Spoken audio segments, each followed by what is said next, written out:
Le monde de la mécanique quantique est étrange et contre-intuitif, un endroit où les règles familières de la physique classique s'effondrent. Pour explorer ce domaine, nous avons besoin de nouveaux outils mathématiques, un nouveau langage pour décrire le comportement bizarre des particules aux niveaux atomiques et subatomiques. C'est là qu'interviennent les espaces vectoriels quantiques. Imaginez un monde où un objet peut être dans plusieurs états à la fois, un monde où les particules se comportent comme des ondes et les ondes comme des particules. C'est le monde quantique, un royaume gouverné par les probabilités et les incertitudes. Pour donner un sens à ce monde étrange et merveilleux, les physiciens se sont tournés vers le langage des espaces vectoriels. Ces espaces, en particulier un type appelé espace de Hilbert, fournissent un cadre puissant pour comprendre les phénomènes quantiques. Tout comme la mécanique classique utilise des vecteurs pour représenter des quantités comme la vitesse et la force, la mécanique quantique utilise des vecteurs dans les espaces de Hilbert pour représenter les états quantiques. Ces états englobent toutes les informations que nous pouvons connaître sur un système quantique. Mais que sont exactement ces espaces vectoriels quantiques et comment nous aident-ils à comprendre le monde subatomique? Plongeons plus profondément dans ce domaine fascinant et découvrons les secrets qu'il renferme. Au cœur de la mécanique quantique se trouve le concept d'espace de Hilbert, un type particulier d'espace vectoriel qui constitue la base de la description des systèmes quantiques. Ces espaces portent le nom du grand mathématicien allemand David Hilbert, qui a apporté des contributions significatives à leur développement. Mais que sont exactement ces espaces de Hilbert? Imaginez un espace où chaque point représente un état possible d'un système quantique. Cet espace n'est pas votre espace tridimensionnel ordinaire. Il existe dans un domaine mathématique plus abstrait, un espace vectoriel complexe équipé d'une opération mathématique spéciale appelée produit scalaire. Ce produit scalaire nous permet de calculer des probabilités et de déterminer les relations entre différents états quantiques.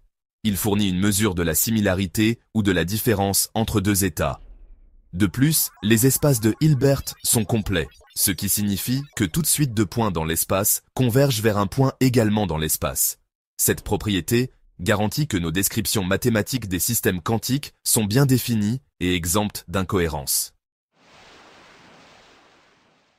Dans le domaine quantique, l'état d'un système englobe toutes les informations que nous pouvons en connaître.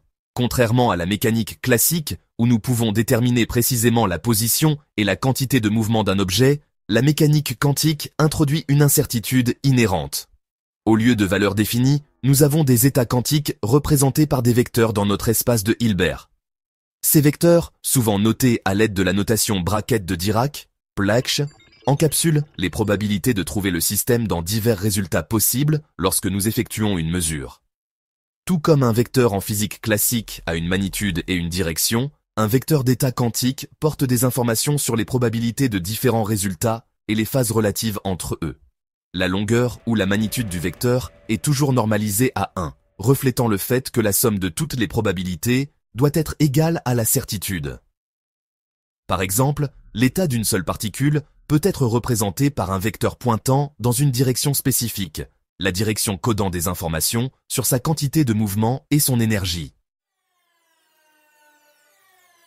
Section 4. Superposition. Au cœur de l'étrangeté quantique.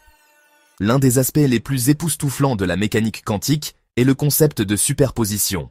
Contrairement aux objets classiques qui existent dans un état à la fois, les systèmes quantiques peuvent exister dans une combinaison de plusieurs états simultanément.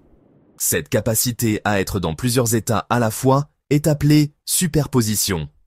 Imaginez une pièce qui tourne en l'air, ni pile ni face, mais dans un état flou englobant les deux possibilités. Ceci est analogue à un système quantique en superposition. Son vecteur d'état est une combinaison des vecteurs représentant les états individuels, pondérés par leur probabilité correspondante.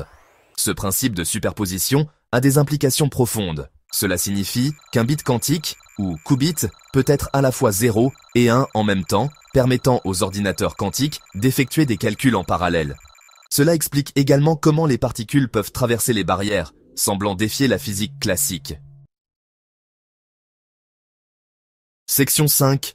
Opérateur. Dévoiler l'information cachée. En mécanique quantique, connaître simplement le vecteur d'état d'un système ne suffit pas. Nous avons besoin d'un moyen d'en extraire des informations significatives, de faire des prédictions sur les résultats des mesures. C'est là qu'interviennent les opérateurs linéaires. Considérez les opérateurs comme des fonctions mathématiques qui agissent sur les états quantiques, les transformant de manière spécifique. Chaque quantité mesurable ou observable, telle que la position, la quantité de mouvement ou l'énergie, est associée à un opérateur correspondant. Lorsque nous mesurons une observable, l'opérateur correspondant agit sur le vecteur d'état, le faisant s'effondrer dans l'un de ses états propres. Les états propres sont des états spéciaux qui restent inchangés par l'action de l'opérateur, et la valeur propre associée à l'état propre choisi nous donne le résultat de la mesure. L'acte de mesurer modifie fondamentalement le système, le forçant à choisir un état défini à partir de sa superposition. Cette interaction entre les états et les opérateurs est au cœur de la mécanique quantique. Section 6. Le qubit, un bit quantique d'information. Pour illustrer ces concepts, considérons le qubit, l'unité fondamentale de l'information en informatique quantique. Contrairement à un bit classique, qui peut être 0 ou 1, un qubit peut être dans une superposition des deux états simultanément. Nous pouvons représenter l'état du qubit comme un vecteur dans un espace de Hilbert à deux dimensions.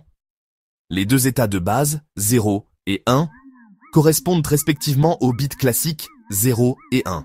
L'état du qubit peut être n'importe quelle combinaison linéaire de ces états de base, lui permettant d'exister dans une superposition de 0 et 1.